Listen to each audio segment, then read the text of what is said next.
रूह इस काल की जेल में कैद है, और जब ये इस जेल से निकल जाएगी तो इसको कितनी खुशी होगी। तुम किसी पक्षी को कैद करके देखो उसका जीवन क्या हो जाएगा। किसी इंसान की जेल हो जाती है, उससे पूछ के देखो उसके साथ क्या घटित होता है।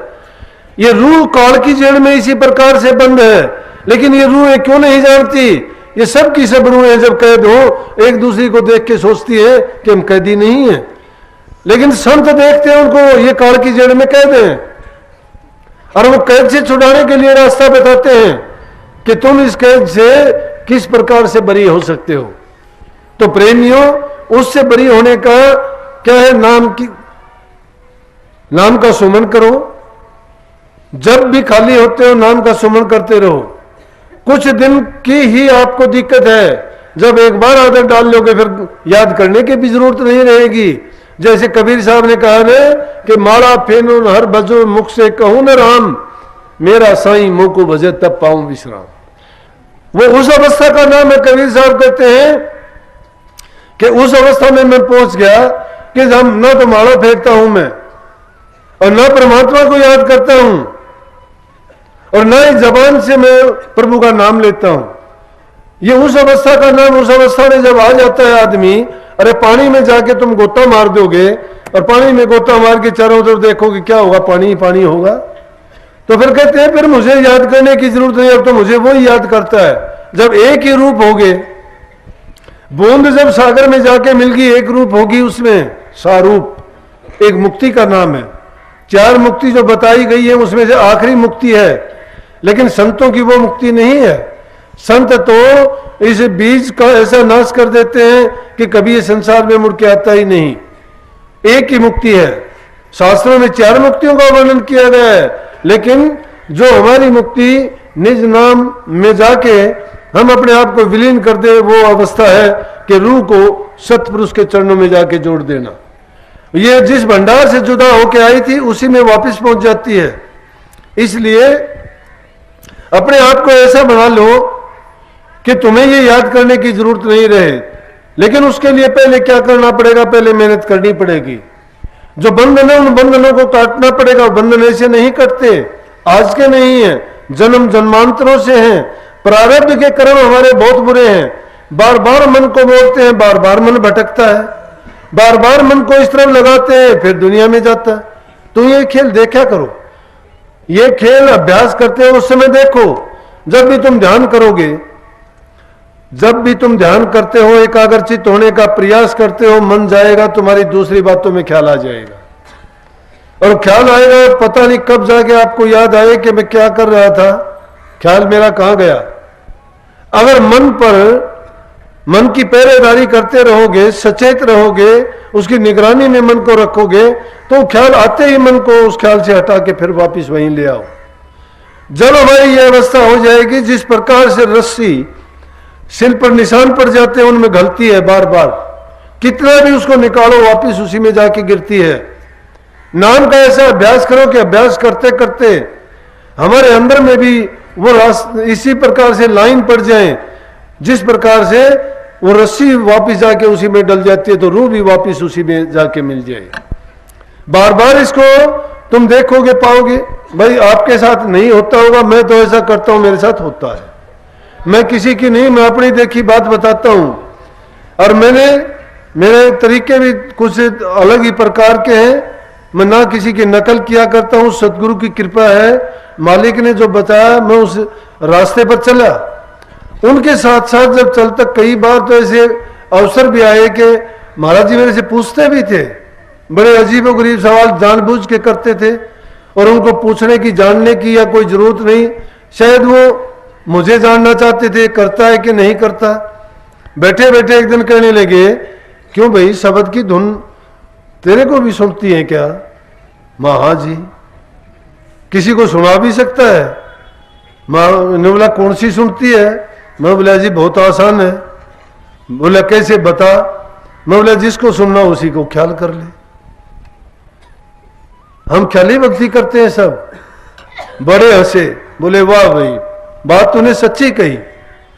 अरे हम ख्याली भक्ति करते हैं, ख्याल दिया गया है, 5 धुनों का ख्याल दे दिया गया कि उस मंजिल पर जाओगे तुम्हें घंटा सुनेगा, उस मंजिल पर जाओगे बीना सुनेगी, अमुक मंजिल पर जाओगे तुम्हें वो सुनेगी।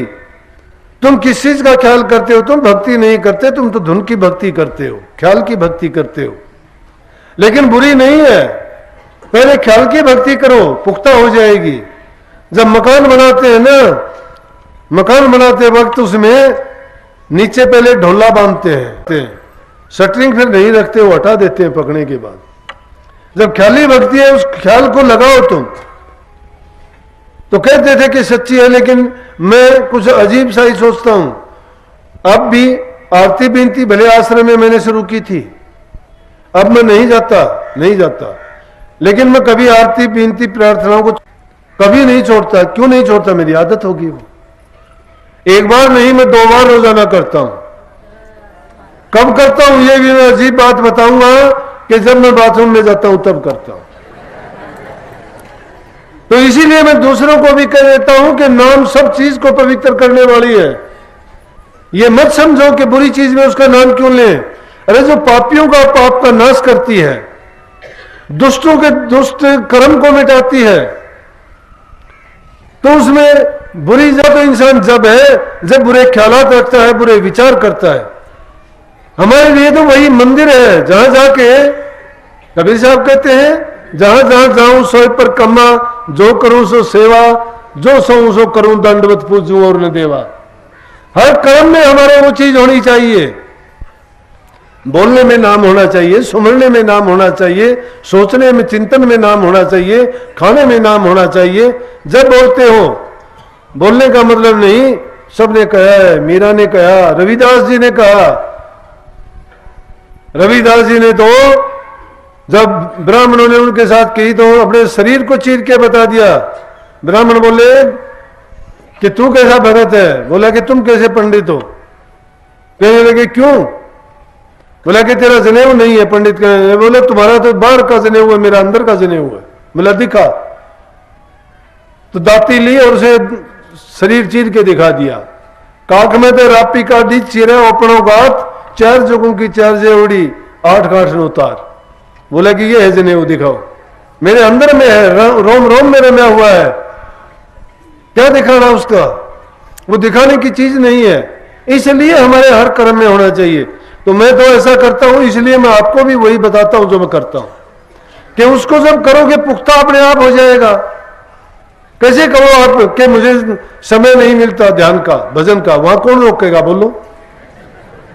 वो तो सबसे एकांत की जगह है। तुम्हारी आवाज के सिवाय कोई आवाज नहीं होगी, तुम आवाज करोगे बस। वो आवाज तुम्हें डिस्टर्ब नहीं करेगी क्योंकि तुम अपने काम में लगे हुए हो। एक तो तुम्हारा काम हो जाएगा और दूसरा तुम्हारे साथ साथ वो अभ्यास भी पूरा बनता चला जाएगा, सुमन हो जाएगा। अरे वाणी जो पवित्र वाणी होती है वो हर चीज को पवित्र करती है।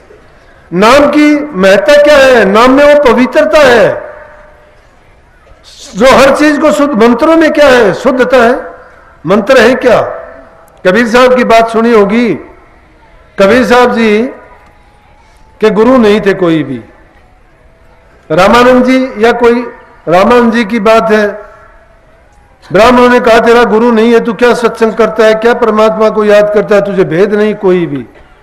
लेकिन सत्य संत जो आते हैं वो सत्य पुरुष का हुक्म लेके आते हैं।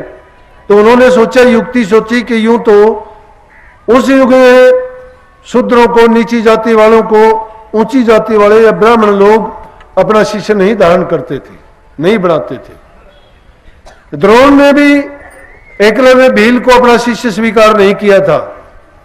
लेकिन जो मन से किसी को मान लेता है उसको कौन रोक देगा? वही एकलव्य ऐसा शिष्य हुआ कि उस जैसा धनुषधारी दुनिया में नहीं था। अर्जुन को बड़े से बड़ा उसने बनाया, लेकिन उसकी प्रतिमा को धारण करके एकलव्य ने उनको बना लिया। लेकिन कबीर साहब की बात थी। रामानंद जी एक दिन सुबह सुबह गए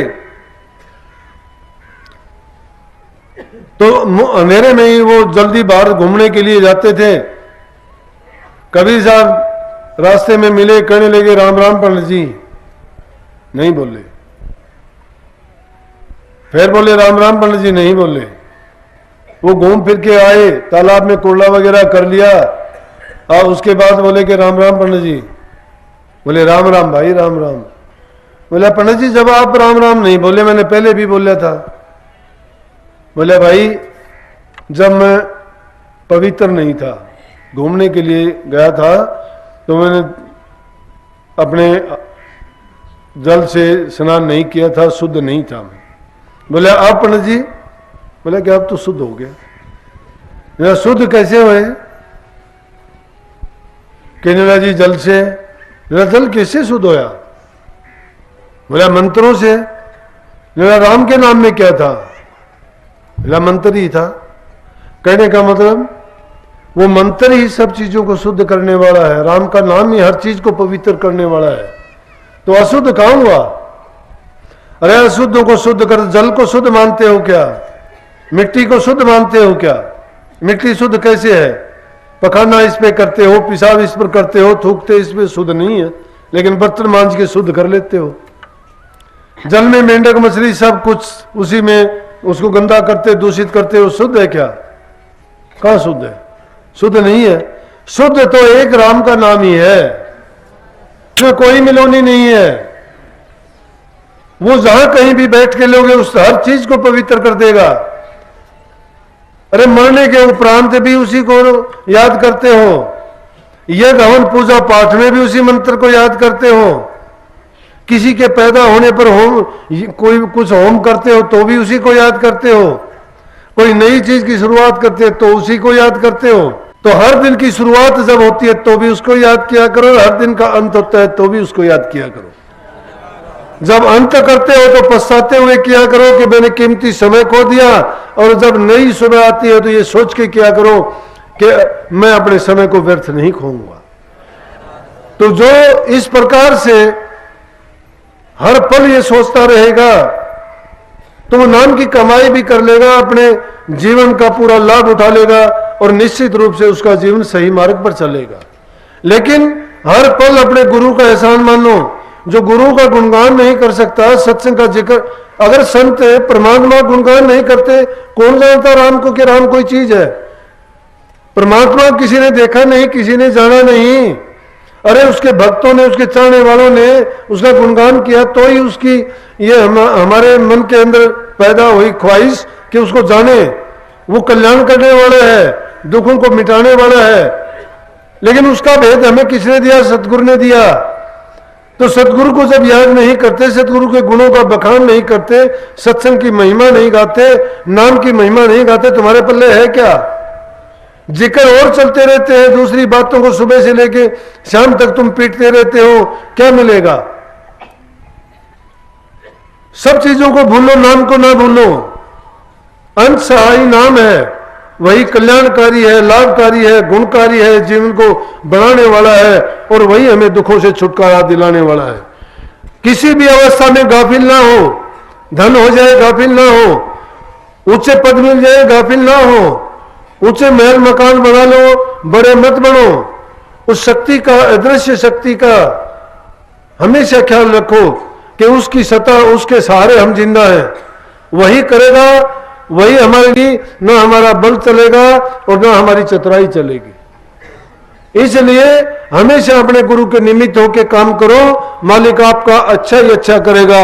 मैंने तो अपने गुरु से भाई ये सीखा है, ना मुझे बढ़ाई की जरूरत, ना मुझे कहने की जरूरत। मैं तो इतना जानता हूं कि मैं करूंगा मेरे काम आएगा, आप करोगे आपके काम आएगा। किसी को कहने से कौन क्या कर देगा? नहीं करेगा। लेकिन हाँ ये है कि मैं इसको एक गुरु का फर्ज समझ के आपके सामने पेश करता हूं। आप अपनाओगे तो आपको लाभ ही लाभ होगा, ये मैं गारंटी के साथ कहता हूं। तो जिसने ये लाभ कमाना हो, अपने जीवन को बनाना हो, तो इन बातों में जो अच्छी बात लगी हो वो मान लेना, जो नहीं लगी हो मेरी वापस कर देना, मैं अपनी संभाल के अपने पास रखूंगा। सबको आशीर्वाद। राधा स्वामी।